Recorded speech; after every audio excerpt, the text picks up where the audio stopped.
Welcome to A Better Chance for Youth television show with your host, Monique Robinson, where we highlight, celebrate, and recognize students from all over the country who are doing great things in the classroom, community, and athletics. Every student deserves an opportunity for hope and a future. So let's celebrate our students, the next generation of teachers, engineers, entrepreneurs, and future leaders. Join us on another incredible segment of A Better Chance for Youth show with your host, Monique Robinson. Welcome, and welcome. I know, look, y'all know when we go live, it has to be something extremely epic going on. So if you notice today, I have on, I don't even know, which side is it on? Yes. I'm representing, and some say for my school. So I'm representing class of the two. They say 99-2000, but I'm representing for class of 2000 of the Wilberforce University. Yeah, I'll be around a lot of people that always say the when they say their school name. So I'm doing a project right now, and this is episode 1. So I hope to have an episode of many, because so many people where I live in San Antonio, Texas, do not know what Wilberforce is. So I said, we have some of the most elite graduates. First paying, homage to my parents. They're both Wilberforce alum. And, have some classmates and some people who I've met along the way professionally and as a scholar at Wilberforce. So if you are watching, I want you to like, share, comment, shout out your year, shout out your alum, and we will make sure we get your comments heard. Now, if you do know someone that you want us to celebrate or interview, because the whole motto is, look at what Wilberforce did. So I have some people that have joined us, and some of them put their year that they graduated, but, anyway, I want you to know what our amazing guests have been up to since they have left Wilberforce. Now, y'all know if I'm doing this thing live, sometimes I can't always see the buttons that I push, so don't judge me. All right, so what's up, Naz? How are you? Fantastic. What's good? Naz got his Wilberforce down, got his year. So I'm Naz. Tell us, what year you come out? I see the year. I ain't gonna, shout out your class and stuff like that. Thanks for having me on, first of all. Anytime. Sis. I came at Wilberforce in 1994 and graduated in 1998. Awesome sauce. Now we got some other people in the back. Now, y'all know we are probably the most unscripted place ever. I can send out a ton of run a show and we never follow it. But hey, that's why we live. Now, let's see who we got next in the back for you today.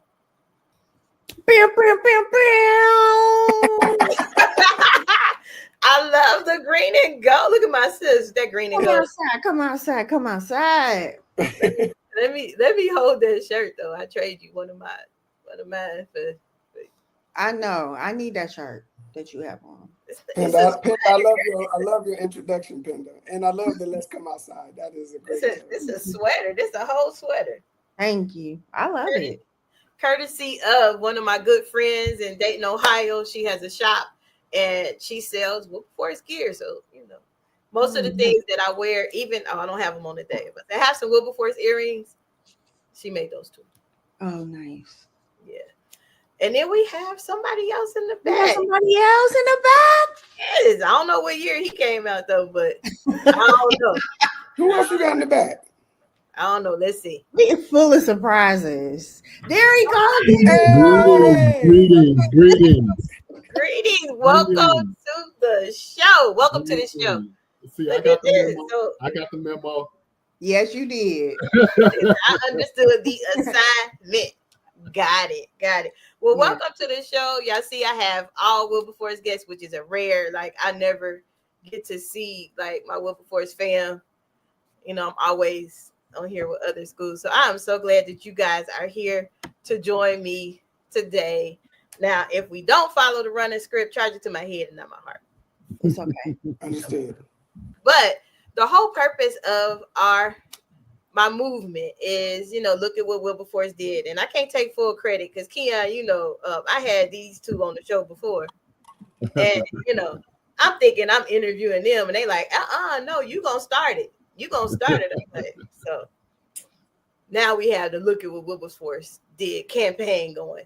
It's very important. And we're not going to gloss over the fact that you are down south with all those people who don't know about Wilberforce and the greatness that we are. So look at what Wilberforce did. You got 4 amazing alumni. You know what's special for me? When I first started A Better Chance Television, Keon was one of my first guests. Wow. Didn't know that. I feel special now. I didn't know that. Yes, camera barely worked. Lighting was kind of lighting was like, girl, you just playing. So no, thank you for even entertaining to come back. I think the book, it was the your book about relationships that came out. Yep. After the snap. After the snap. And I was like, I said, sure, come on. So if you are watching and you are interested in being on, hit me up in the chat. I will look back at it. But I gotta ask my guests this because we all are like different areas. I came out 2000, came in 95. Keon, when did you come in? See, what happened was I had a great time at Wilberforce. I had a chance to grow up, and the actual academic course of study is one path towards matriculating, but socially, I believe that I'm matriculated. But I came in the fall of '93. Okay. And I walked in the class of '99. So I had no judgment there. A prolonged, experience at Wilberforce, and But you finished. But I'm better for it. That's right. I'm better for it. But you finished though. Yeah, absolutely. And I was falling to that finish line, but I got there. And because of that, he is a bridge. He is a bridge between, like, like ages and wow. And, like, he really is. Like, he can talk to the young folks. He can talk to the older folks. Like, he has that. Those folks that haven't quite hit 50 yet, and those that are, moving through. Now y'all talking about me because I haven't hit 50. I got 2 years. 2 years. My birthday, my 50th is in 2 weeks. So I know. Wow. That's amazing. Come on in. The water's warm. Okay. Hilarious. And now I'm gonna ask this question, even though I may know the answer for all of you. I may know the answer for all of you, especially Manasseh.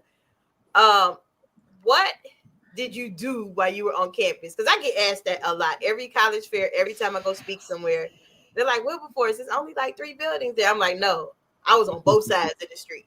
That is hilarious. Yeah. I'll go. There was when I was there for the 4 years, 94 to 98. I just remember Wilberforce being really an incredible vibe, an incredible energy. There was a lot to do on campus. Although, we are a small school and you have to try to make things happen as well. You got to get kids out. Back then, we didn't have computers in our rooms or computers or phones like that. So you had to get kids out of the dorms to come to these programs if there wasn't a party.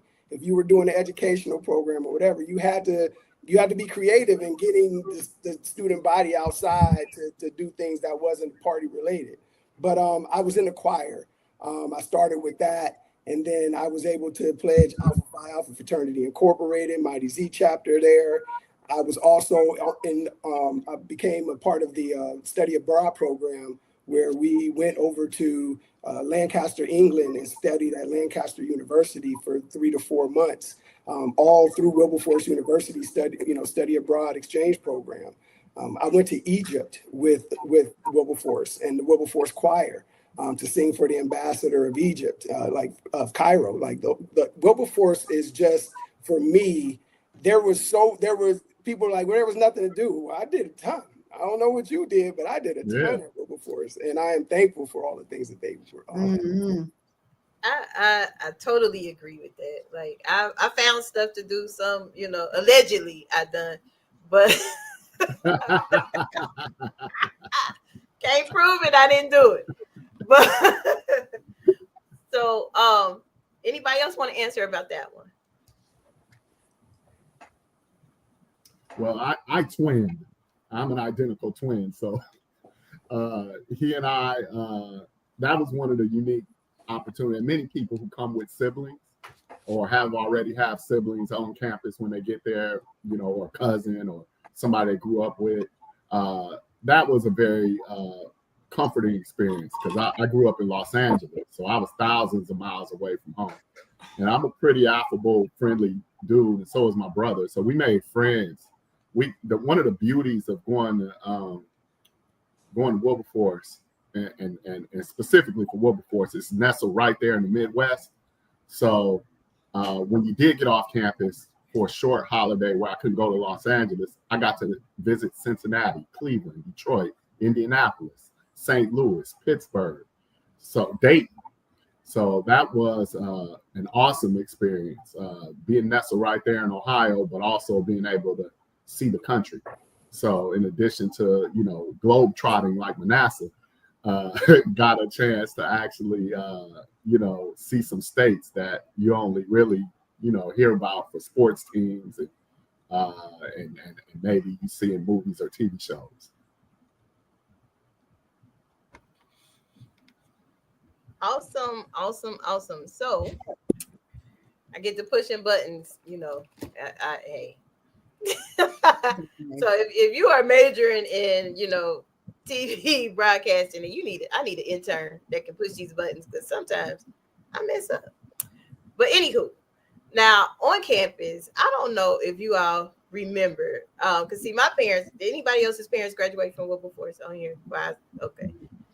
I don't know. Like my mom and dad, my mom stayed in Shorter and my dad stayed in the Millsboro. Mm-hmm. And so when they brought me to campus, it was like, how come she don't have to stay here? I'm like, y'all.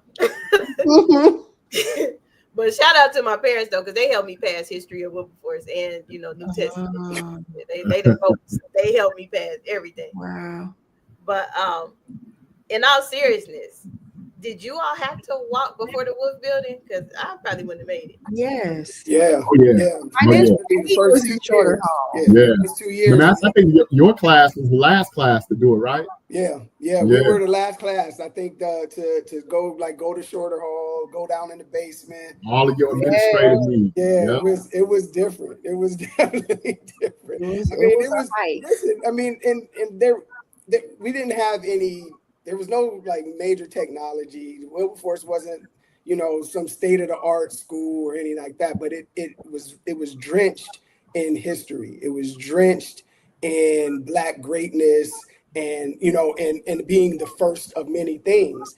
And so you felt that even though you were missing a lot of the state of the art stuff, you did feel like there was something special about being there.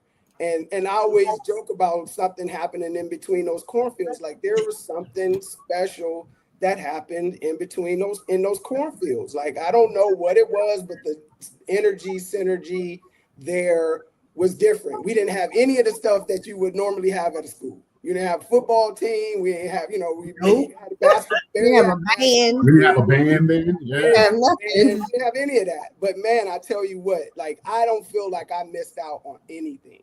And I have friends who went to predominantly white schools, the Carnegie Mellons and places like that. And it's like, man, they look at the relationships that I have still to this day with my Wilberforcian friends, and they jealous.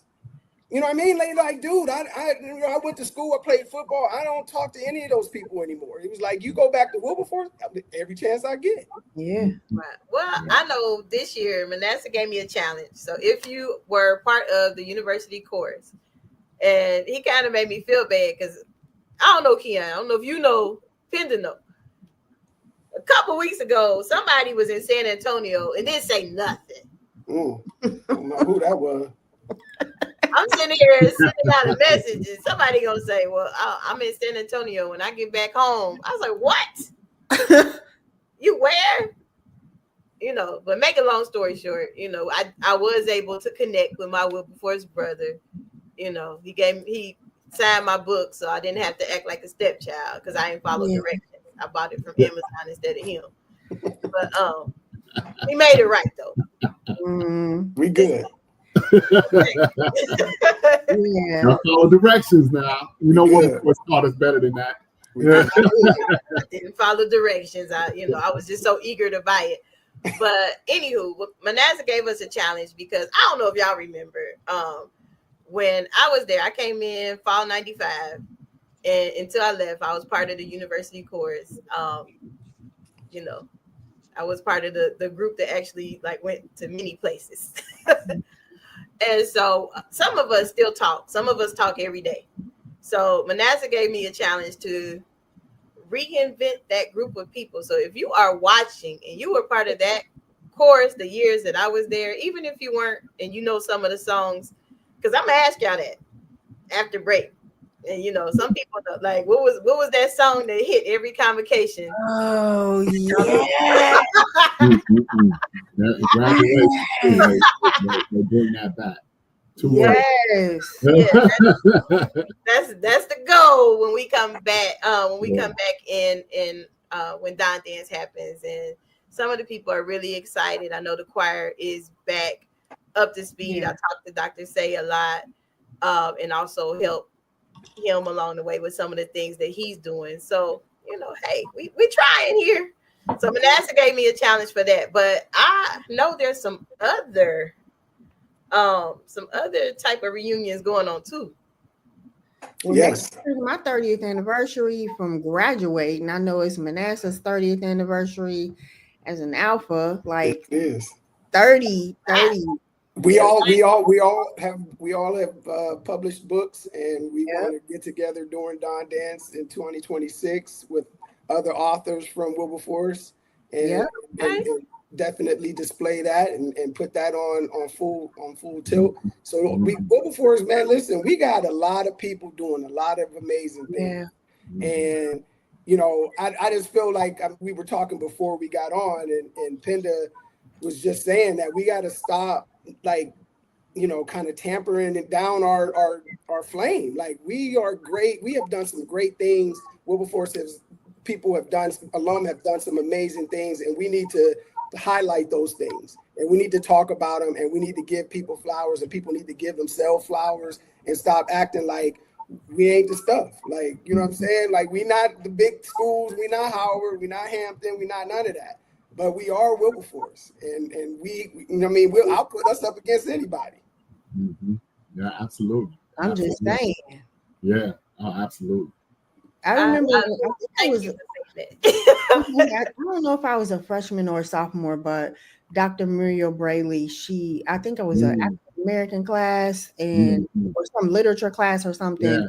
And she asked a question, and I knew the answer to the question, but I answered the question with the question, like, is it 1954? And she was like, don't you ever answer a question. I don't care if you're wrong or not. You don't answer the question with the question. You answer like you know the answer. And if you're wrong, I will correct you.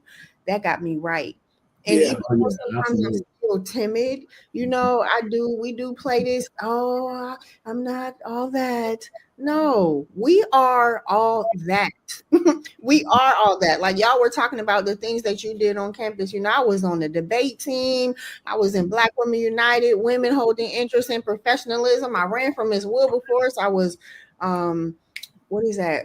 We did a play together. Yeah, we did plays. I while I was Keon said y'all did a play. Y'all did a whole play together. The best of Jesse Simple, a Langston Hughes play. Yeah, we did. We did. We were the lead characters. And listen, like, you know, like Keon has been in the forefront of a lot of things, like a lot of movements, man. Like, this dude is such a humble guy, but he's so passionate and so giving and genuine, and you know what I mean? Like, it's the only reason that my book got finished. Like, he, you know, thoughts in my head, I'm talking to this dude, he's like, dude, you need to go talk to Penda. Like, it's because of Penda, and that all comes back to Penda. Yeah. I mean, she is the oracle on this particular you know, on this vessel right now. She's the oracle. When I got to Wilberforce, she was one of the first people I met. She was in the counseling center. I walk in the counseling center. She was there. She was just kind and sweet and passionate, but just a sweetie pie. And so she, when you told me to reach back out to her, it was just like, this dude is just a vehicle to like connect people, and like he just has that as a gift. So man, I thank him like a million times over for sure. Going back a little bit, Manasseh, this is also an anniversary this coming week of when we went to the Million Man March. Yes. Wow. Week. Yeah, on the 20th. Wow. Yeah. I remember it. If you don't remember, I think Monique, you might have been a freshman. That it wasn't social media. So when they were advertising this, it was a big deal that it spread around the way that it spread around. And being college students, I didn't have two nickels to rub together.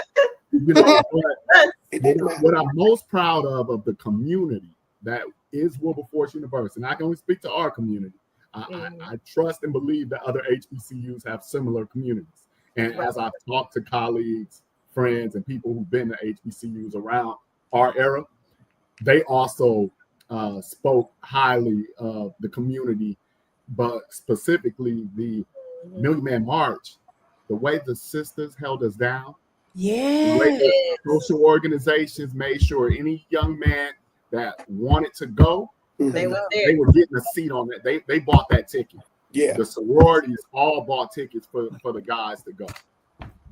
There was so much outpouring of charity and making sure, and that was the other thing about our campus. There wasn't a whole lot of folks who could just stay in the room. That's true. Like there were things to do nightly. There was lectures. I was in the Black Male Coalition. There was keynote speakers. There were conferences we had a chance to go to at other colleges. There was, and then in this Enlightenment era of ours, this Million Man March came about, and I'm fortunate to not only got to share that with my brother Manasseh, my twin brother went, many people like from all across our campus, from whatever fraternity, sorority, whatever fraternity you were in, if you were from another state, if you didn't really rock with that person regularly, you had an opportunity to build and bond in that, I don't know however many hour ride it was on that bus. It's like 8 hours. Yeah. That's a good one. That was a great experience. Charters was the thing back then. That's who probably took you. Yeah. We didn't even. It wasn't. I think Wilbur drove one of the buses. I think we had some charter buses as well. Yep. And I don't remember how. I didn't take Wilbur. I don't know how the people got on Wilbur. Maybe Wilbur came in a little cheaper. But I remember being there. Just the last point on that. But I remember being there and being so. I was so comfortable. It was so peaceful to be there. Like I fell asleep under a tree, like amongst a million people. Like I'm just amongst everybody. At some point, I had to lay down. I took a little nap under a tree. Woke up. People was passing out water. It was just an amazing experience. Yeah, it was crazy. Then remember the first stop, and we seen all these other buses and all these other black men from these other schools, and the brothers just hopped out. Was like, "Yo, what's up?" Everybody dapping and bro hugs, and just like, man, we only had a little bit of time before the bus took back off, and all the brothers was like, "Yeah, we'll see y'all up there, man. Power to the people." Man, that was just one of the beautiful things that Wilberforce gave me, an opportunity to do that. Wow. Might be time to revisit that amongst everybody. Yeah. We might all need to march to Washington next time. Yeah. Hey, I'm game for it. It might take me a little longer. I'm down at the bottom right now in Texas. But hey, I'll get there. We got to take a quick commercial break. But when we come back, because I'm an educator, so I love, if you could just shout out one teacher that, gave you your get together moment at Wilberforce. I might have about 5, but when we come back, I want you to share that one teacher that gave you your get together moment. Are you interested in attending an historically black college or university? Hello, my name is Robert Mason. I'm president and founder of the Common Black College application. Our application allows students to apply to over 50 historically black colleges and universities at the same time for only $20. HBCU graduates have been some of the most renowned individuals in their respective fields since the late 1800s. In addition to that, our faculty and staff are truly committed to your success, and they have a vested interest in seeing that you do well. That, coupled with the academic rigor and the fact that you will establish lifelong relationships, are just some of the many benefits of your attending an historically black college and university. So if you're interested in completing the Common Black College app, visit our website at commonblackcollegeapp.com to apply now. Thank you, and get educated. Welcome back. Y'all ready? You want me to Yep. go first, or y'all still thinking? I got one. Okay. You go first.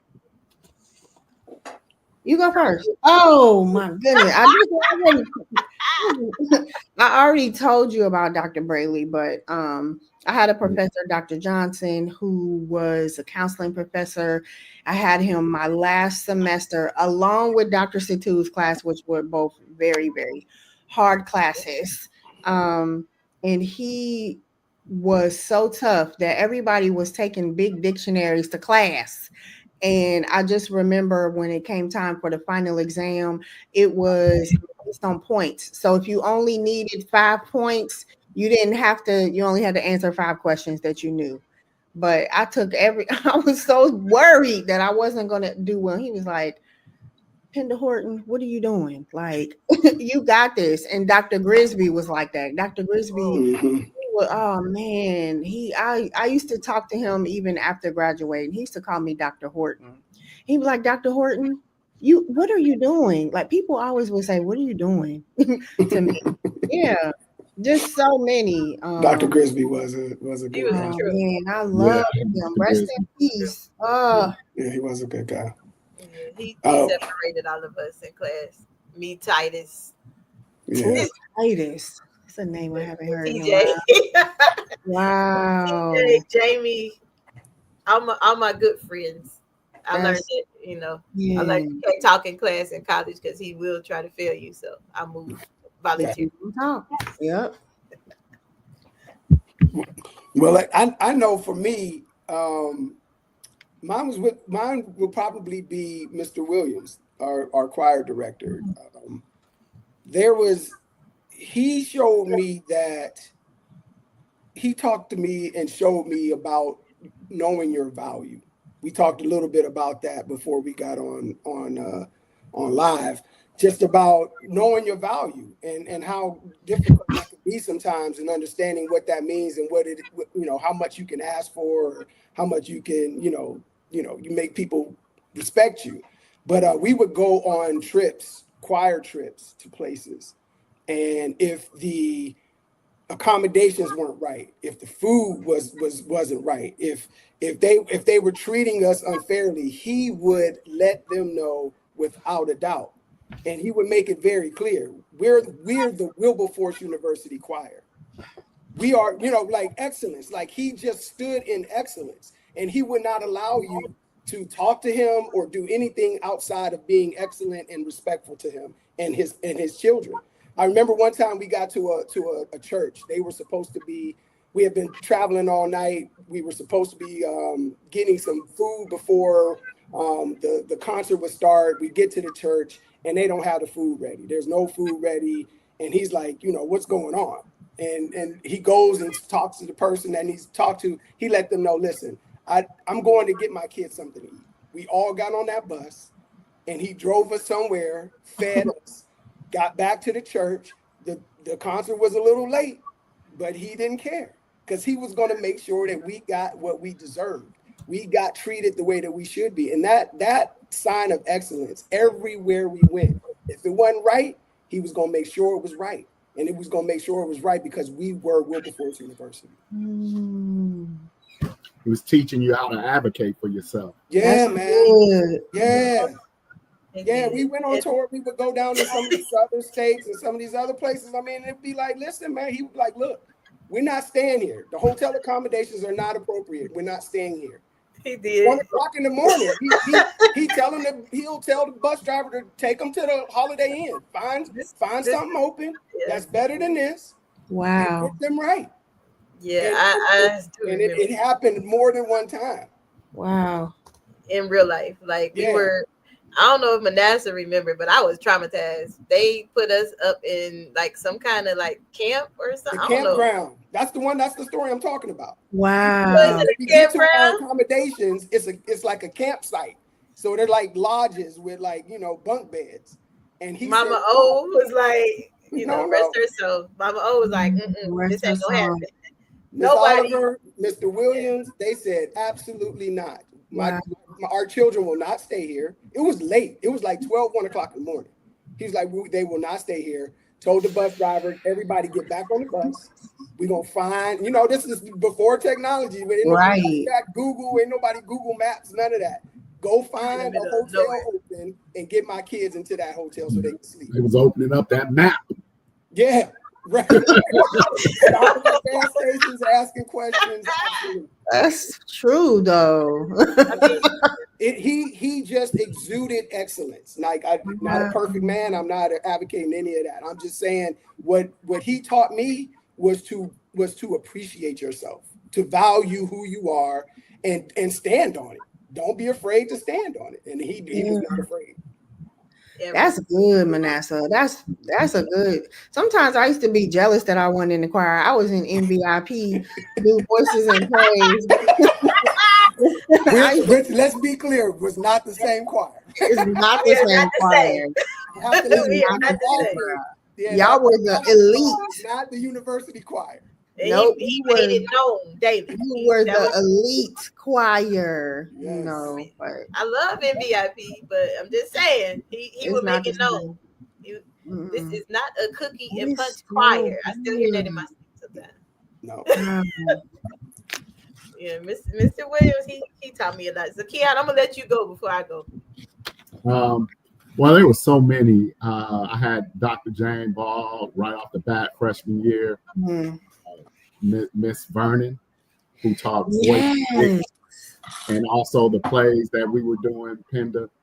I am a complex kind of outgoing, shy person.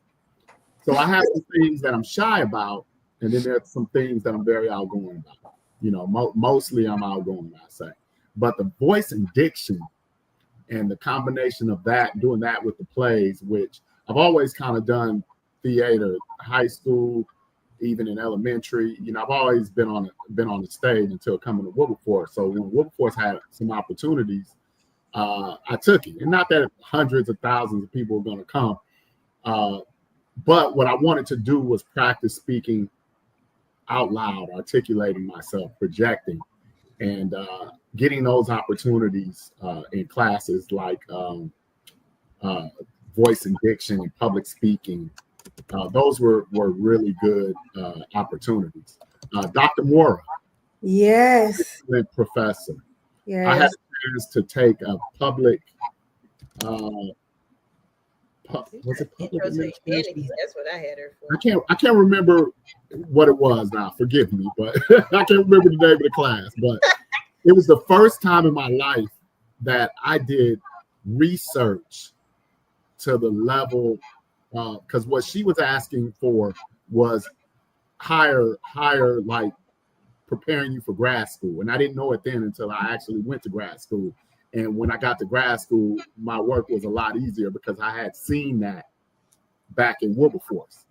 And you turn in your first little paper to her, and there's no facts, there's no citations. That thing get returned back to you like a Serena volley. Like it's back in your face. Yes.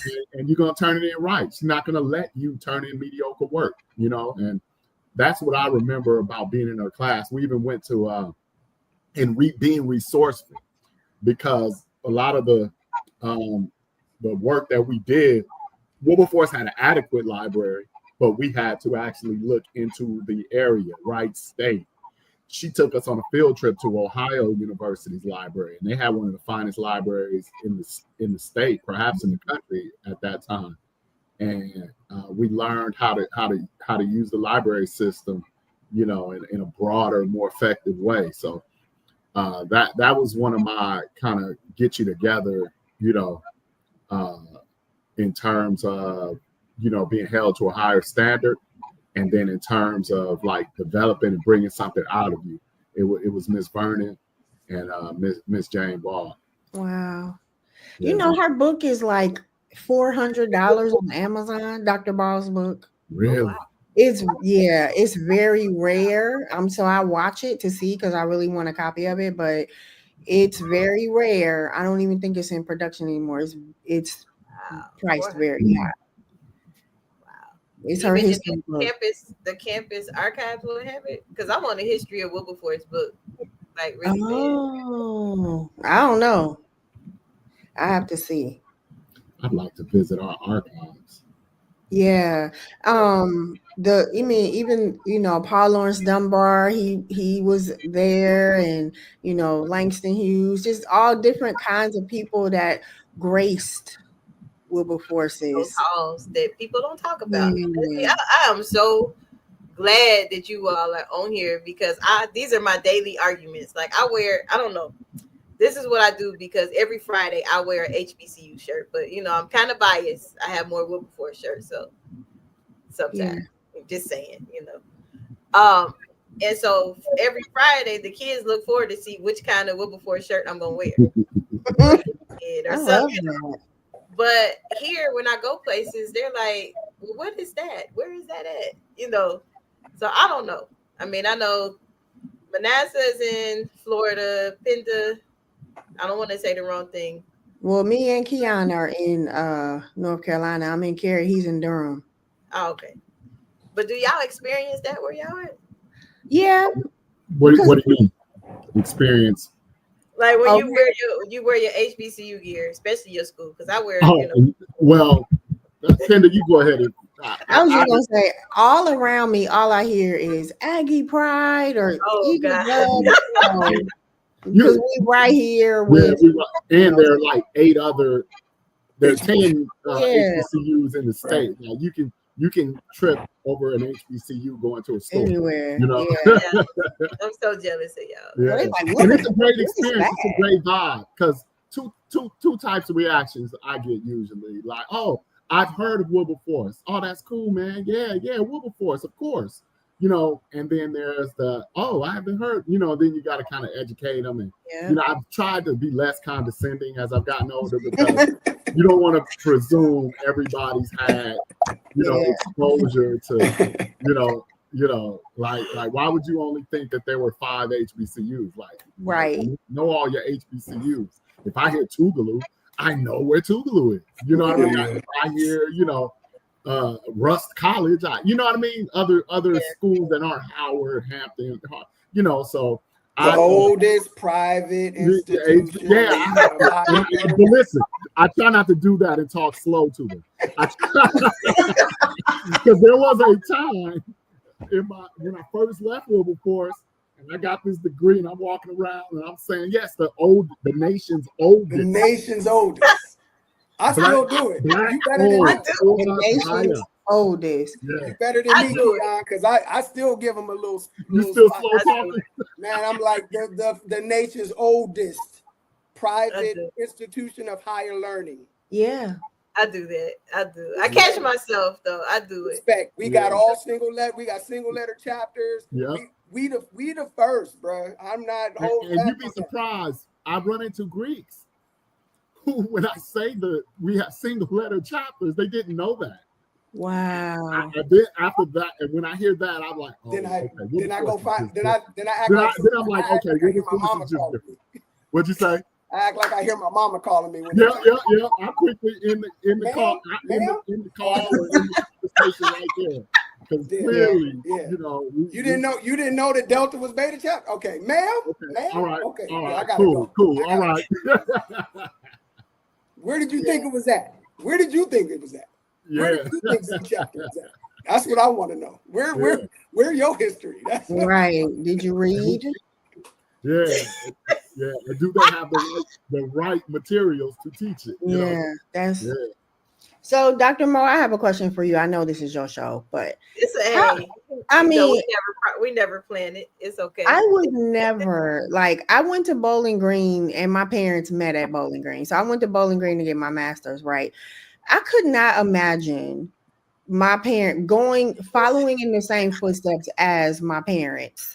And like when they dropped me off at Bowling Green, it's like, oh, that's the dorm where we met. And I'm like, girl, I don't need to hear all that, you know. But how was it, how was it for you? Like, did you buck at them when they said that they wanted you to go to Wilberforce? And then now on the other side, do you know they were right? I honestly, being really transparent, I didn't want to be there. I had my heart set to go to Elizabeth City State. My grades had other plans for me because I had a music scholarship until they see my grades from high school. And reality set, and my mom and dad, they don't play no games. It was either boots or books, and I ain't about to be in nobody's army. Like I couldn't follow directions with Mr. Williams. So what I look like being in the army? But that's like that part. But in all transparency, I got to Wilberforce in '95, and I just was like, I'm stuck here. Might as well do something. And my it took her a minute though. It did. I bumped my head. She was bucking it. She did not want to do it. Wow. It was very clear. I mean, because we were in a choir together. I mean, I was an upperclassman, but we were in a choir together. That's how I know her. And man, she had an attitude. She did not. And when I tell people this, some people are like, you ain't had no attitude. I just can't see you like that. I'm like, no, I was I was mean for no reason. And I just, I did not want to be there. And when I got in the choir, I established like Manasseh, Michelle, like some of the upperclassmen took me kind of like under their wings, Tanika. And they just was like, look, they have my back. Like, and then, on the flip side, my parents, they was like, we don't care what you do. You ain't come, you come home, but you're going to be in the military because failure's not an option. Like that was what they was weighing on my head. And then I started, getting involved with some stuff on campus. Was in the choir. People was inviting me to sing at the events and stuff like that. And then I never forget Dr. Henderson was our president.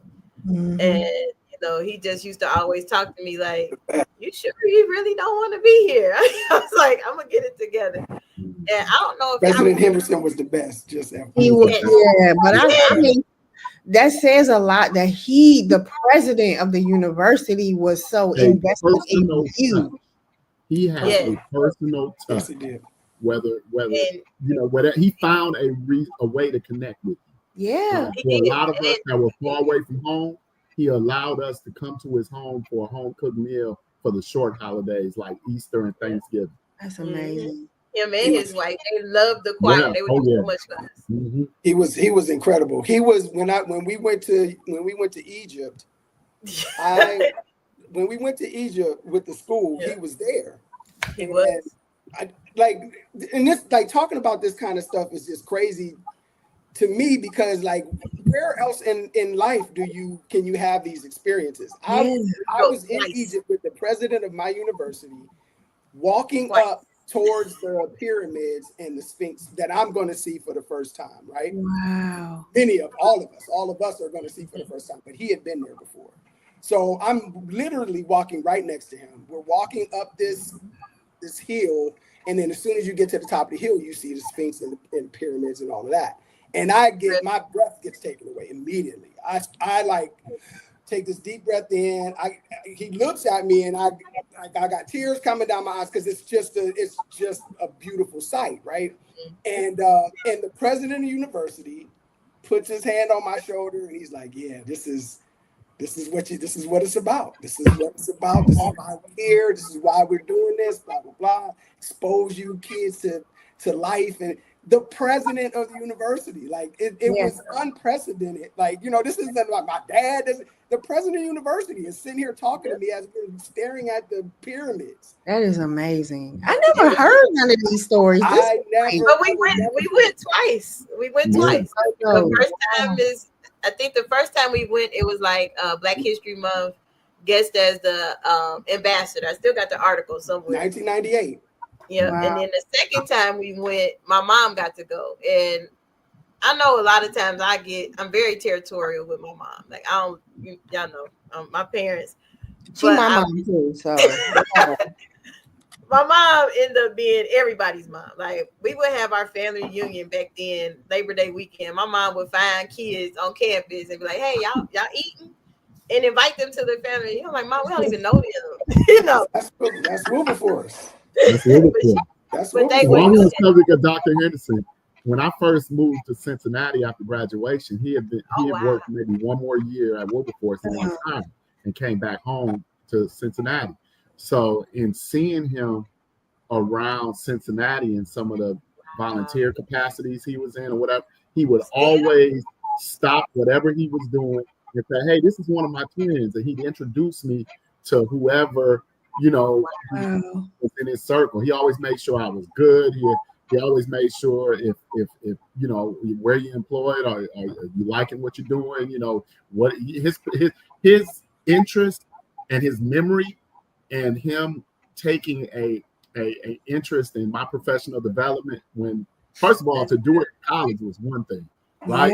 Yeah. But then to do it, now I'm an adult, I'm out in the world now, and for him to have taken that interest, that was one of the it was like having being so far away from my own parents, like having him in Cincinnati made that move even more comfortable. Amazing. Where is he now? I'm like, we talking about people. I want to go sit at their feet now that I'm an adult and just thank them. I'm gonna tell him thank you, because he saved me from a lot. Like I don't Emeka Moore was like that too. Emeka Moore was the reason that I went to Europe. I didn't go. He asked me, and I said, "No, I'm too scared." He looked me in the eyes and said, "Do you want to go?" I said, "I don't know." I said, I was like for 3-4 months, he was like, "If you want to go, you can go." He said, "You just got to tell me if you want to go." He's like, "There's a lot of life out there, son. You don't have to stay where you have." Amazing. Yeah. So that's right. You did go overseas. Yes, I studied in Lancaster University, Lancaster, England, my senior year, January until April of my graduating year at Wilberforce, and Emeka Moore and President Henderson were at the forefront of that. There were the reasons that even happened. It was like that's really cool. For students, I mean, and like the co-op program, like there was so much there at that small school at that time. And the energy that was there, we had dirt roads. We didn't have paved. We didn't have a paved like road or nothing. Like it was dirt road. It was a lot of people didn't have cars. No, we had 3-4 buildings. That didn't matter. Like something in those cornfields got us 30 years later on this damn podcast or whatever we doing, talking about Wilberforce. And the more you talk about it, the more I'm like, why would we ever minimize ourselves? Like, we are talking about some amazing things that Wilberforce gave us and who we are as Wilberforcians. How dare we say, "Oh, I'm not all that"? No, Wilberforce made us who we are, and as a result, like, look at these relationships we have. I am so, like, one of our Wilberforce sisters is moving here next Saturday. I'm counting down the days. So excited and so happy. Like, when I see when I found out you was coming, I was like, "Yay! More." And Ron George, like, I mean, when I see my people that I love, put North Carolina on your list. It's really I need some of y'all in Miami. Can y'all get any y'all? Right. I'm like, goodness. It is 4 in Texas, but they like, I think one of them graduated in 80, one of them graduated in like 92.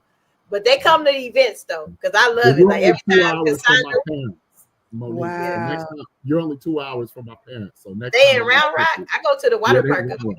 I check wow. on them if you need me to. I keep Oh, you that's posted. I keep good. you posted. See, Yeah. that's what Wilberforce You know, does. Eris is in that area too. So yeah, I we love have you, other Eris. connections too. Yeah. Aries. I love Yeah. Eris. I Oh my haven't seen it so long. Let's I see Yeah. her. love Yeah. Eris. Yeah. See, she was And there my Eric freshman year. McDaniel's in Texas. Yeah. Eric. Man, I wish I could go to homecoming, but like I Yeah, I'm get not able to so go full in this my year, but spirit. hopefully we play this back and this gets played next week. So in the spirit It of homecoming, is. people can see can see, you know, how proud we are of Wilberforce, and Wilberforce can hopefully be proud of us.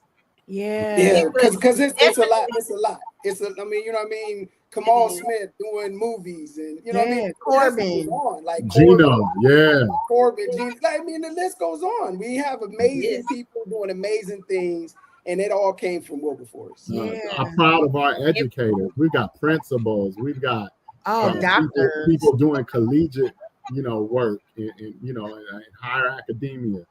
We got people, you know, doing it in corporate America, doing it in clinical research, you know. Entrepreneurs, Yeah, entrepreneurs. Yeah. yeah. But so I put us I'm, against anybody. I don't care what nobody says. Yeah.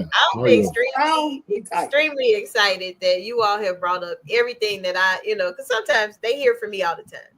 Mhm. So when they hear from people who have walked the same walk, even though I'm the youngest on here today. I get it. I'm the youngest. I get it. But, especially the different bonds that I have with you all. Like Penda, Penda is family. Manasseh's family. Keon, you family too. But like Penda knew me when I was, still trying to find my way. Manasseh met me when he probably was like, who is this crazy girl they got? I told you just reminded me of myself, like this little chip on your shoulder. Mm-hmm. Don't really, gonna give somebody told if they get too close and all of that stuff. So, I knew Thank God for deliverance. But in all seriousness, though, I am forever grateful for what Wilberforce has done and continues to do. I really am, and I would never. And Penda got on me this week. I'm be honest with y'all, because y'all family. Be honest with y'all. She got on me, but I didn't want to call her before we came over here because I didn't want her to tell me y'all. But y'all know, sometimes I go visit other places. But at my church, they had a song fest. And I know, Manasseh, you hold your thought. They had a song fest, and the pastor was like, "Hey, anybody know this song?" He was talking to the congregation, and I'm sitting in the back, just looking around or whatever, trying to, not make eye contact with anybody. And so I felt so bad that I had to post a video of me singing the song at my mom and daddy church, because I was like, "Oh God." So Penda got on my case really, really bad in the text. So when you got on here today and was like, quit downplaying yourself. And I really hope when, if you're watching this, if you are watching the replay and you graduated from the Wilberforce University. See, I'm around a lot of people that graduated from Prairie View, so that's how they announce themselves. So I graduated from the Wilberforce University. I say it just like them. But we need to quit downplaying our school. And I think the more we do these talks, if we can come up with some alum that is ready to share their story, I will dedicate from now to homecoming to look at what Wilberforce did, because I know we have different chat groups and they talk about all this unnecessary foolishness when it comes to homecoming. But it's time to be like real and say, hey, we need to be builders. We need to be builders, not tear downs. Wilberforce taught us to build. Yeah. Exactly. Each one teach one, each one reach one. Yeah. Exactly. I ain't learned one African proverb at Wilberforce. That's the one. And I go back to we got from our own exhort. Suo Monte. We got to get it out the ground. We got to bring it from within. So yeah. Ain't nobody coming to save us, y'all. No. I'm just, and I'm talking about in life, period. Ain't nobody coming to save you. That's Save true. yourself. Yeah. You have to, you know what I'm saying? Like you have to dig in yourself and pull that out of yourself. Like nobody's coming to save you. You got to save yourself. So whether it's Wilberforce or whatever, you have to make sure that you understand that in life, especially right now, we have to save each other. We have to be looking out for each other. We have to build each other up. We have to. Otherwise, we're going to falter. We can't. This singular thought process where everybody are doing their own thing is not going to work. And where we are currently in this storm, we have to. Nobody's coming to save you. Save yourselves. Save each other. You gotta paint this picture though, like Wilberforce in the middle of cornfields where the KKK would be having rallies down the street. Facts. Like the Underground Railroad was really part of where we were. So that's part of the reason why we're so close, because you couldn't be out by yourself. You had to be with somebody. That's what Wilberforce taught us. This ain't for play. Like this family in real life. This family in real life. To tell stories. The Tawawas, like there's spirits there. There are spirits there. I believe that. The Tawawas used to scare me, but I used to be over. But allegedly, I was over there. I said, I mean, there were the history of Wilberforce and the things that happened prior to us being there are legacy things. Their legacy, their blood, their sweat, their tears that are on in that soil. You know what I mean? And we walked on those hollow grounds. You know what I mean? Like, we are part of that history. I know. That's another caretaker. That's another caretaker. Oh, that's Mom Brown right there. Keeping us on the straight and narrow, keeping us connected to our purpose, and still doing it. Thank you. Still doing it. Thank you. She is forever my choir mother that saved me from many. She called me the other day to make sure that I would send her the book. So and you better sign 30 years. It's been 30 years, and she's still mama. Still making. You better sign it. You better sign it. My book and send it to me. Now I ain't gonna go on the website, baby. I'm gonna just send you a check, and I need you to mail me my yes, ma'am. Yes, ma'am. Yep, and you sign it. You sign it for her. Yeah, this. When you put a smile on your face when you do it too. Absolutely, yeah. This is so good. It was for me. I'll speak for myself. I didn't know that Wilberforce, because I didn't want to be at Wilberforce either. I had no plans on being at Wilberforce, but what Wilberforce gave me, I didn't realize until after it was all over. I needed what Wilberforce offered me. I don't know how I would have fared at a larger school, at a predominantly white school. I don't know how. I needed family. I needed a family atmosphere. I needed that small campus, even though I fussed about it, and dirt roads, and I fussed about it. But at the end of it all, I needed it. I needed what Wilberforce had to offer me. And it gave me everything that I needed. It was a family-oriented environment. Yes, it was small, but man, the relationships that I built are timeless. Oh, absolutely. Yeah. So I feel the same way. I feel the same way. I needed to get out of Los Angeles because I think the expression of drinking through a fire hose, the culture and society, we would have drowned, my brother and I. Wow. And I think what Wilberforce presented was enough of the foundation of knowing what's right, because it was small school steeped in church values, plenty of diverse students who reminded me of family, reminded me of a lot of the elders that were on campus, the upperclassmen. They reminded me of my older brother.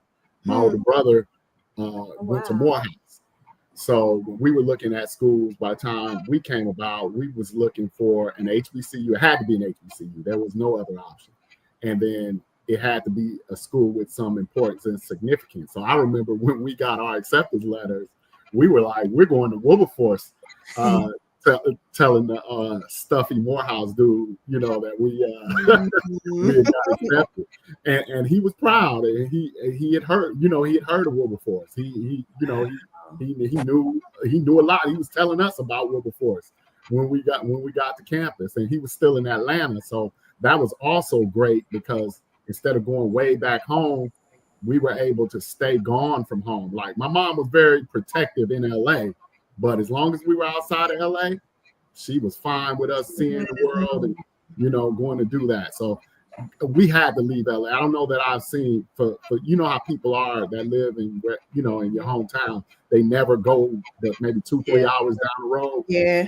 Block radius. Big city. You got people that's never been east of Las Vegas. Yeah.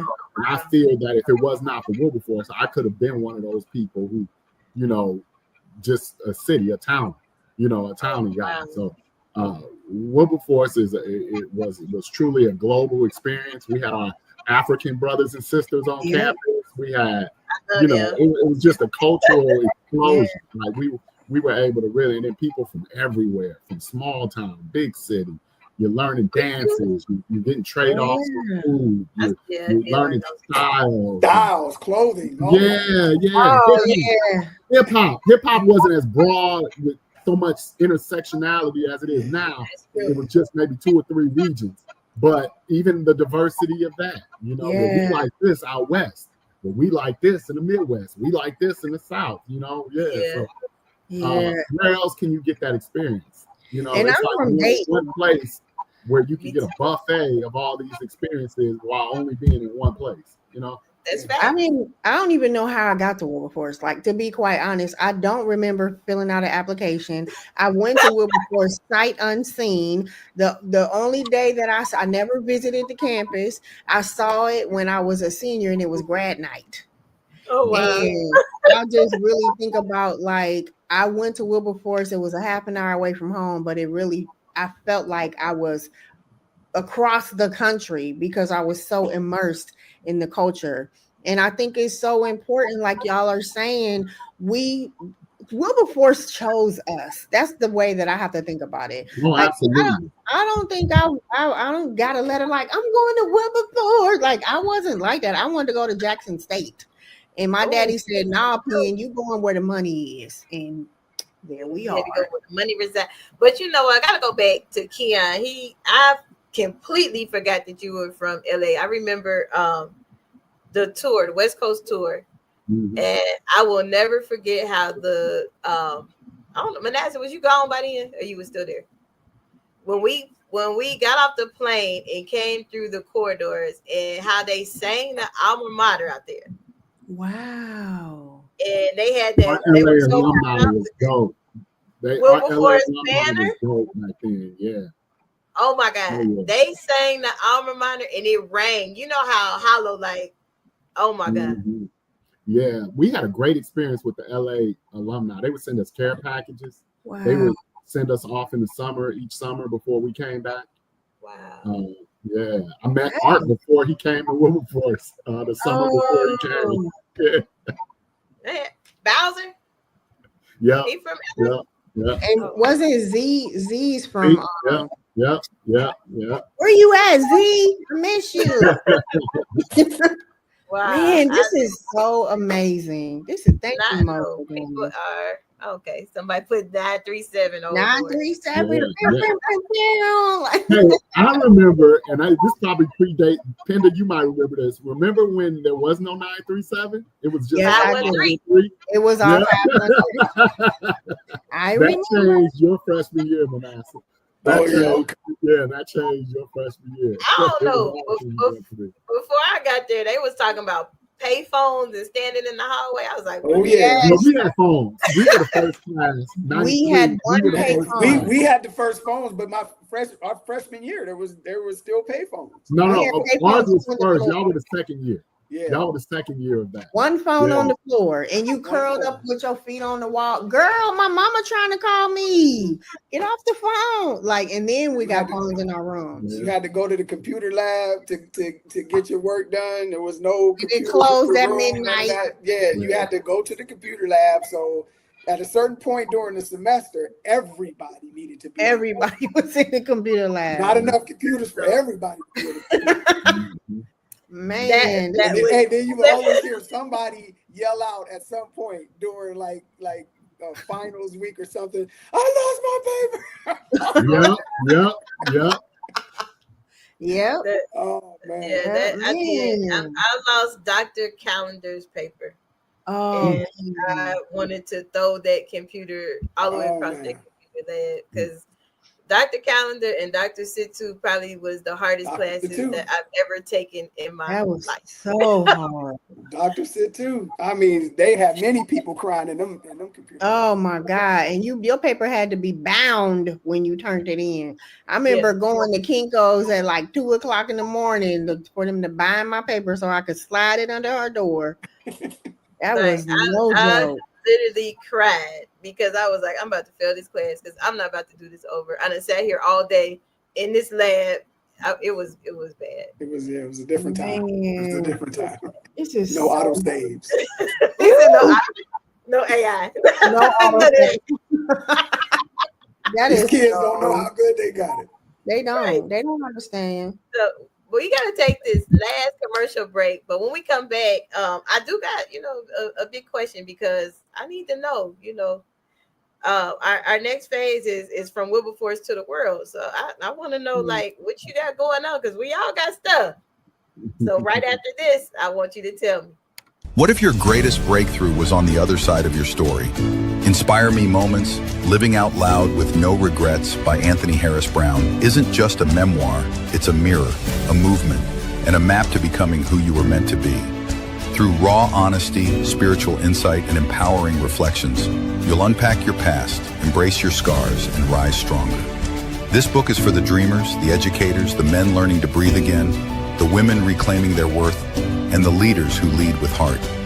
You'll find real stories of trauma and triumph, tools for healing, and moments that remind you, the cape was never in the closet, it's always been in you. Inspire Me Moments. Live out loud with no regrets and all heart. Get your copy today everywhere books are sold.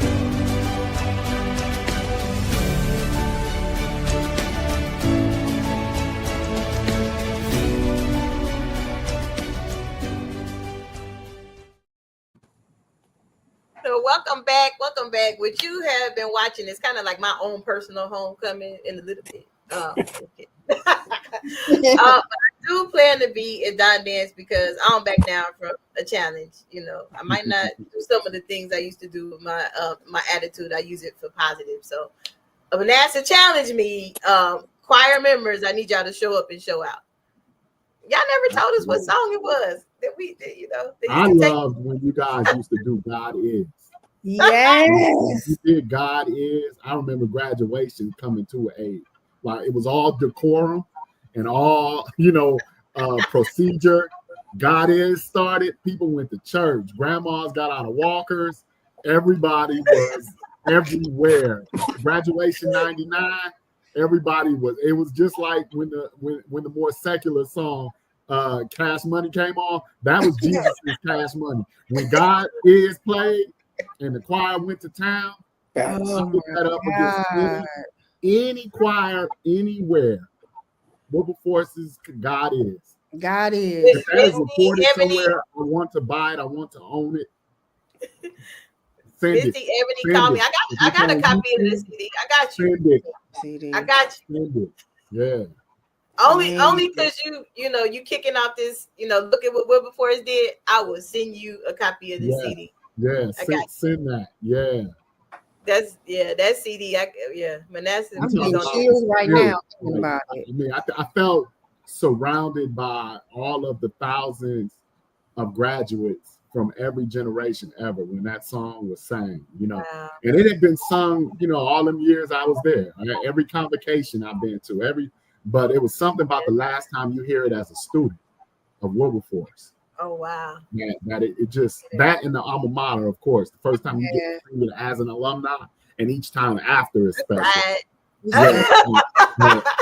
I cried like a big old baby. That is a standard. Like I hope that whatever they're doing in the music department today, that someone has told them that's Wilberforce's. Yeah.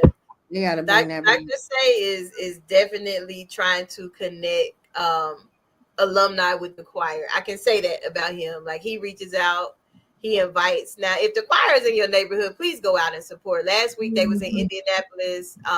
We're trying. Penda, I got something to talk to you guys about. Miss Bonnie had talked to President Newkirk.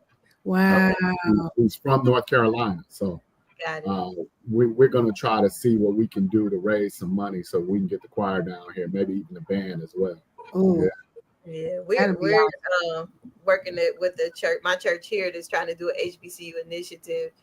Only thing is, I we got to go with what's around us. It's 9 HBCUs in Texas. However, I always try to see if you're gonna get mine first, even though it's of course. But no, let me know, Keon. I might be able to come up there for that. I know I go to Cleveland every year for their college fair if I can. Because my mentor, I'm shocked he didn't jump on here because he outnumbered today. Usually it's Bethune or somebody else, but since we outnumbered, he might not show up, but he might be in the comments. So I better be quiet. But Bethune got homecoming this week, so they doing their homecoming. I got we got a good friend of mine I used to work with, a fraternity brother. I saw him posting. He was on his way down to homecoming. Okay. Then Mary's kids, they on their way to Florida. Mary's kids. That's amazing. Hear it all the time, and I'm never overcrowded the room with Wilberforce graduates, and they vicariously live through me and my memories. So it's like, come on, y'all, we got dope people too. Y'all just don't, y'all overpower us. So now, from Wilberforce to the world, my experience have been, I want to, first I want to thank all of you, Manasseh, Penda, and Keon. Wilberforce gave me a voice that I didn't have. And it taught me to channel my energy. I know I didn't really mention my favorite professor that stood out the most because I got like 3. I will never forget Dr. Moore giving me that F on that well-written pencil report. She politely gave it back like, baby, you in college. This needs to be typed out by tomorrow. Yeah. Wow. That'll learn you. That'll learn me real quick. That paper was here too. And Mr. Williams taught me how to stop using this and use this. Yeah. And Manasseh was there. They would miss dinner plenty of days because of me, because of this. Yeah. Stop talking and think first. Shh. Wow. Think before you say so.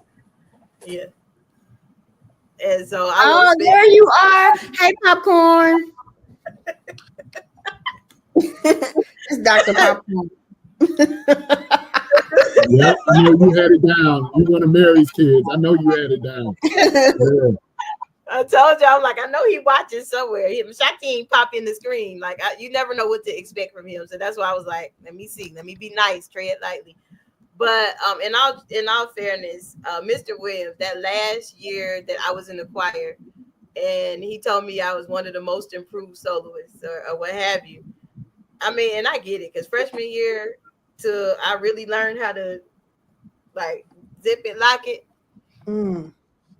The principles that he was teaching me then helped me fight and advocate in the world now. Mm-hmm. Like, I can go in the room and knowing that people don't expect expect me to have a doctorate. Of course not, but it taught me to be humble enough to use this and get at them instead of being sassy, Monique. Yeah, that's good. Wow.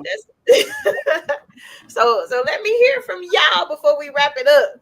What y'all been up to, Wilberforce to the world? Because Wilberforce taught me how to stand on business and make it happen. Well, I'll go. Y'all know I dropped this book, Uncharted Territory: A Father's Journey, on September 1st. Thanks to the people that are all on here. Keon for being who he is and patching me in, to my sister Penda, who was my writing coach and helped me get this book out here. It is my testimony, I guess, about my life as a stay-at-home dad. I've been a stay-at-home dad since our oldest son Elijah was born, and I've written about all of the ups, downs, the bad, the ugly, the good things of fatherhood and parenting, and I want to share it with the world. The epilogue also has lessons for my children and possibly anybody else who feels like the lessons could affect them and penetrate their lives. And so I'm very excited about sharing this with the world. As Tupac would say, it's the realest thing I've ever wrote. I kind of bear it all. I try to be as honest as I can, and I try to be as vulnerable as I can in this book to show people some of the things that I've gone through and hopefully help them along their path as they read it and kind of get into it. So I'm very excited for it. I hope everybody goes and gets it. You can purchase it from www.manassat.com, and I will sign it and I will send it to you. And I would love to get your feedback as well. I'm going to definitely be doing some lives with people like Keon and some other people, so they can, so us brothers can talk about what this means to them and maybe how it affected their lives, or how they can, just give me some feedback on how it made them feel. And so far, so good. I've gotten a lot of great feedback from it, and I'm just thankful for everybody who supported. Please go get it. I know a lot of people, right? Yes, I know a lot of people, and a lot of people haven't bought this yet. So get to it, people. I know that's right. Yeah, I know a lot of people. If you went to Wilberforce, buy the book. I'm so happy for you. I know a lot of people. Yeah. Go get the book. Go get the book. Absolutely. And get it from him and not on the website, because he will fuss at you. And see not on Amazon. Get it from him. I can't sign it if you get it from Amazon. I can sign it if you get it from manassat.com. I learned. Goodness. You good. You ain't got it. You good. We good. We fam again. We all right. So that's what I've been up to. I've been up to this book. Go get the book. Penda got a book coming out. Yeah, Penda has a book coming out. Monique, you got your logo. Thank you. You got your logo over my book cover, but Running Between Dandelions, it is it's my first novel. It has been a dream to write a novel. I wanted to honor my mother. My mother is deceased, and honor relationships and the sister friends that pull us through when life is hard. The log line is: a woman must understand her mother's story in order to overcome her fear of being an unfit mother. So since Wilberforce, my desire is to help people tell their stories, and I really most recently have been working with mostly Wilberforce grads like Keon and Eris, and just so many people who found me after all these years when my gift was literally born at Wilberforce. I also will be starting my production company, Penscribe Productions, because I have some short films. Actually, the novel was inspired by a short film, and so I want to go into production in May with this film called Yellow, and then we're going to travel the world and talk about it. Mm-hmm. I really am just desiring to be, I want to be one of those notable alum of Wilberforce, so that where, like, when I'm dead and gone, they'd be like, Penda James went there. Yes, I think about that. I want to be, I want to make Wilberforce proud, and the people who poured into me proud, because there were too many sacrifices and too many open doors for me. So this ain't for play. That's what we talking about. Come outside.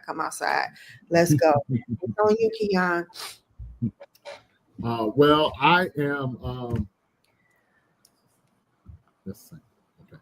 I am proud of my two published works that are in the world. They're for right now available on Amazon only. locally, I'm doing some distributing.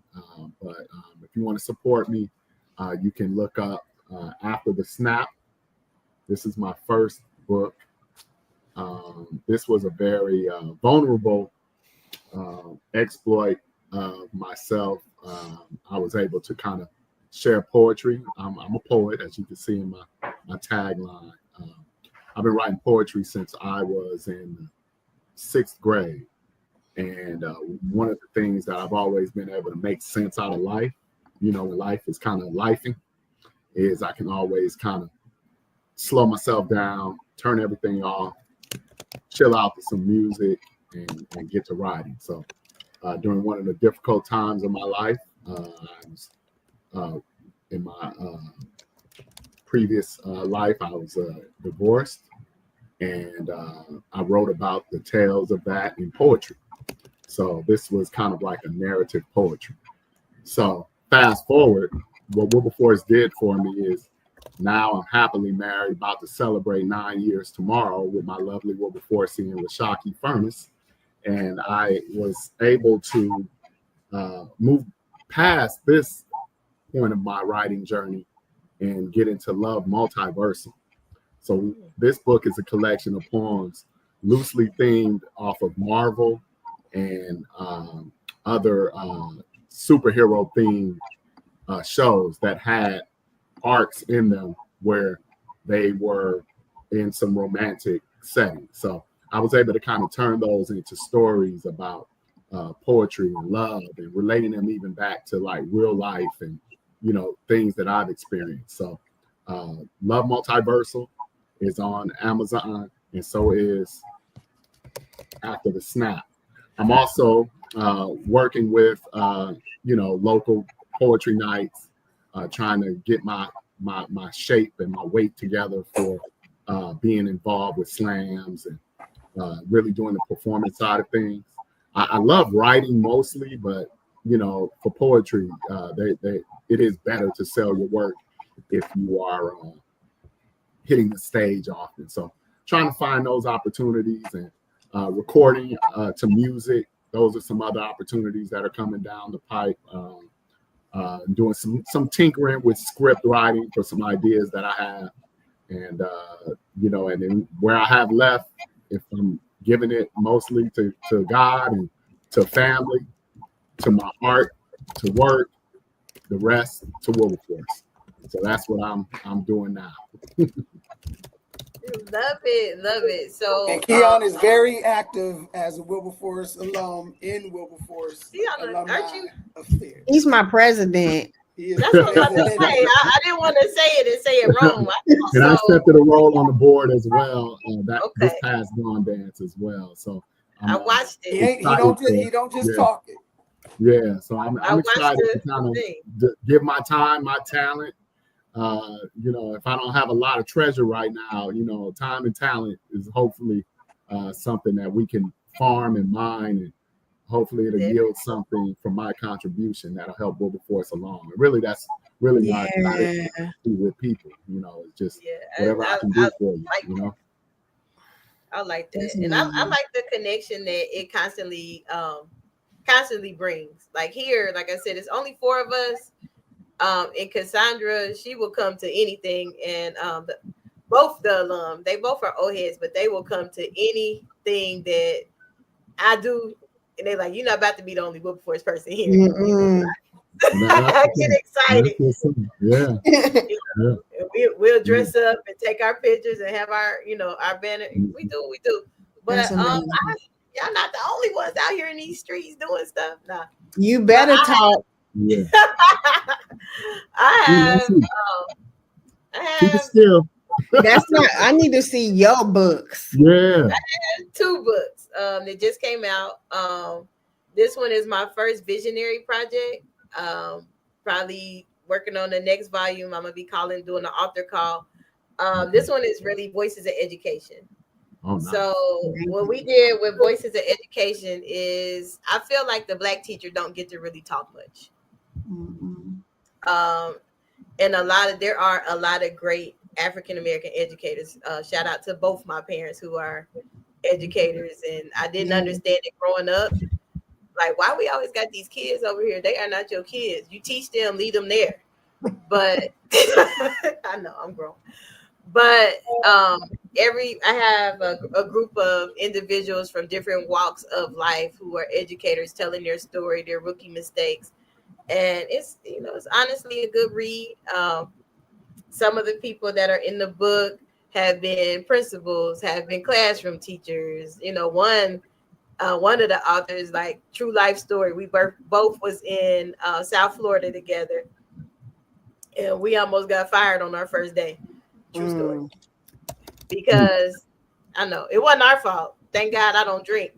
But a group of teachers went to happy hour, but they wasn't smart enough at knowing the time of day. And we had to go back to work. And so they, got dismissed. But, Wilberforce taught me to always hold on to my paperwork, my receipts. And so that's why we got to keep our job, because it wasn't nothing on my receipt. So, but that's that one. So this is Voices of Education. It's really a really good read, especially if you want to go into education and you don't really get the full backstory of how things work. And then, but this one, this is dedicated to my parents. Y'all know I love doing the children's book because my nephew but that's like, what? This is my children's book. The title has changed. So it's not, look at what Woo did. Oh. This is the one I gave to my parents because it says, look at what Woo did. But the one that is actually for sale is Our Family Began in HBCU. Now, I did keep this. I'm going to show y'all a picture. It's probably going to trip y'all out. This is why I changed the name, but this is why I kept this picture in here. I don't know if you can really see it. Yes. Oh, that's awesome. They took my parents' actual wedding picture, because my parents got married their sophomore year at Wilberforce. And that's, this was supposed to be their graduation gift because they had their 50th. Yeah. They got their golden. Woo! That's the hardest day ever. They got their that's golden legacy, diploma. man. That's legacy right there. So, and I was, trying to push to get it released, and it didn't get released till recently. So it was like, dang, I wanted to get this to their classmates.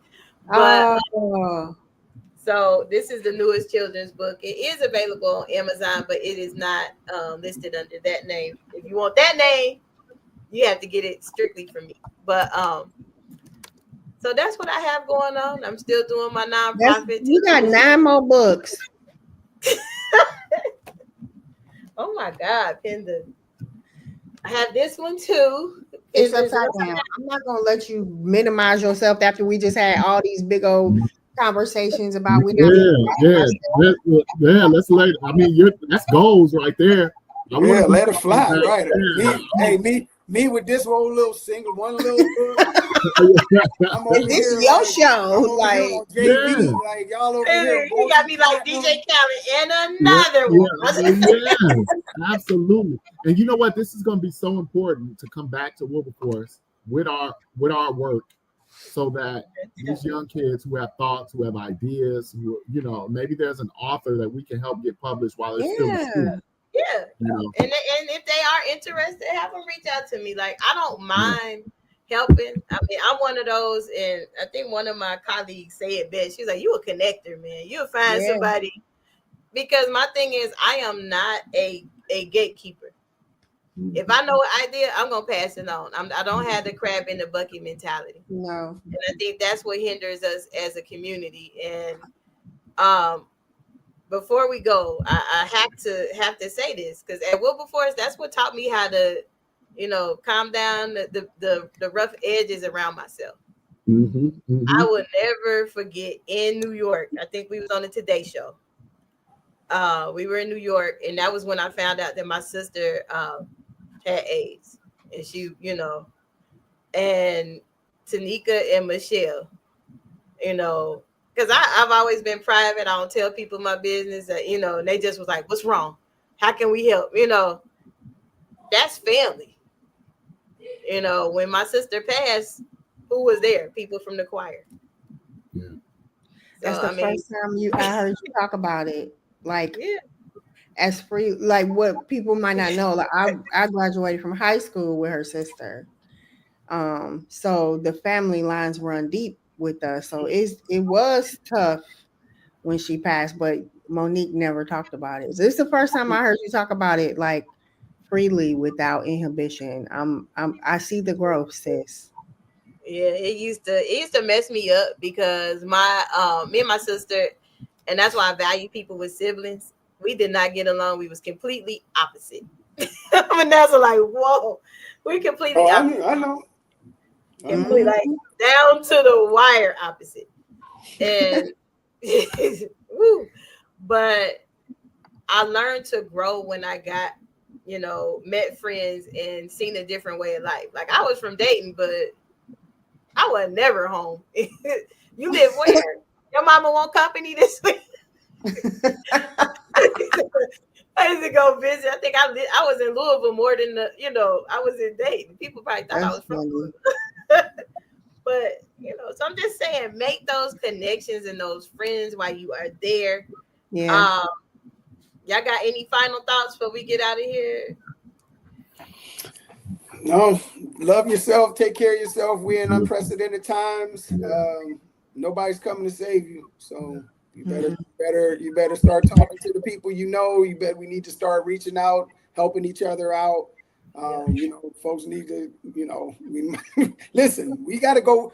We're not foreigners to rough times. No. I mean, we're not foreigners to having to struggle and having it. That's where we probably most comfortable because we've done this for so long. We know how to do it. But we're in unprecedented times. So just please, everybody, show a little patience, show a little grace, and let's just take care of each other. Facts. Yep. Facts. You said it best. Yeah, I'll go next. I've got this quote up on my Facebook profile by Jonas Mekas. Okay. It says, "In the very end, civilizations perish because they listen to their politicians and not their poets." Oh, I see what you did there. Okay. Well done. Well done. Well done. I see what you did there. I know I'm just, I on my TikTok, when I first started TikTok, I said, do you ever remember the days when you would be like, hey, what you doing? Come outside. And now that's how I start all my lives. Like, come outside. I think it's time for us to come from behind the four walls. And this is where we get our healing. This is where we get our growth from. And remember your strength so you can write it down. Okay. And this is where that's where the revolution gonna happen. It ain't gonna happen in those four walls. They gonna happen outside. Come outside. Definitely. I love this. Now, if you are watching the replay or you're watching along with us, and please know that this will probably be the show all next week because this weekend it's gonna be busy. But what I want you to do is inbox me those graduates that, or it might be yourself that want to say, look at what Wilberforce did. I am dedicating all next week to shout out these alum and their amazing stories because I know they don't really talk about it much, but recruitment and retention is a thing. Yeah. If people don't see success, it probably won't happen. So, absolutely. And we have about 39 people on this live, so you got a whole list of people. Right. Yeah. And so you name people, and then people are chiming in, even though it's kind of like the 9th hour, so they must be watching from the beginning because I'm like, that was an old comment. But anywho, thank you for joining us tonight. And again, if you want to be highlighted, look at what Wilberforce did. Everybody got the look showing it. Look. So I'm jealous. I need that shirt, like in real life. Where you get that from, Keon? One of the tables at Dawn Days. I can't remember. I don't know if this isn't a firm. This is somebody else. This might be the bookstore. This is firm right here. Yeah. I think this is firm too. I love you, Firm, and Miss Brown. Oh man, they the best. Yeah. I love all of y'all. I want to thank each and every one of y'all in this square. Monique for being so humble and gracious to use your platform to catapult and push people forward. To Penda for helping me get my story out. For Keon for always being my brother and always being there for the convos and the support. I just thank all of you guys. I appreciate you. Awesome. Anything I can do, let me know. Y'all know I'm a text, a phone call away. Even if you're in San Antonio and don't tell nobody, just text me and I'll show up.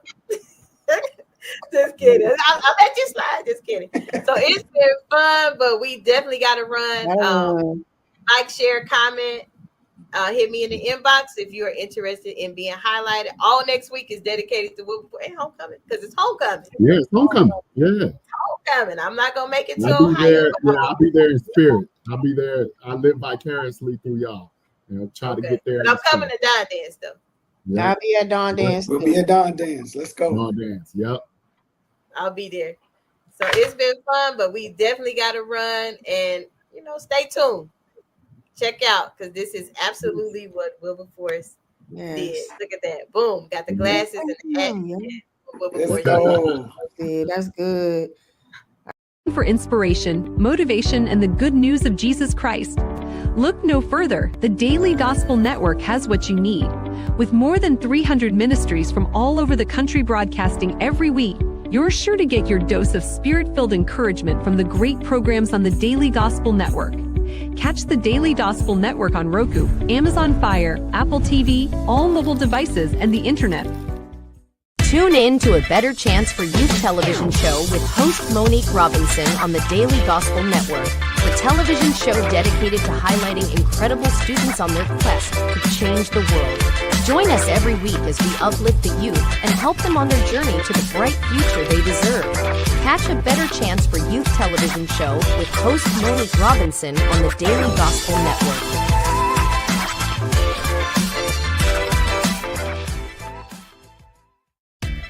Thanks for watching A Better Chance for Youth television show with your host Monique Robinson, the television show where we highlight incredible students in their quest to change the world. Join us each and every week as we uplift our youth and help them on their journey to the bright future they deserve. So until next time, God bless. From your friends on A Better Chance for Youth television show with your host Monique Robinson.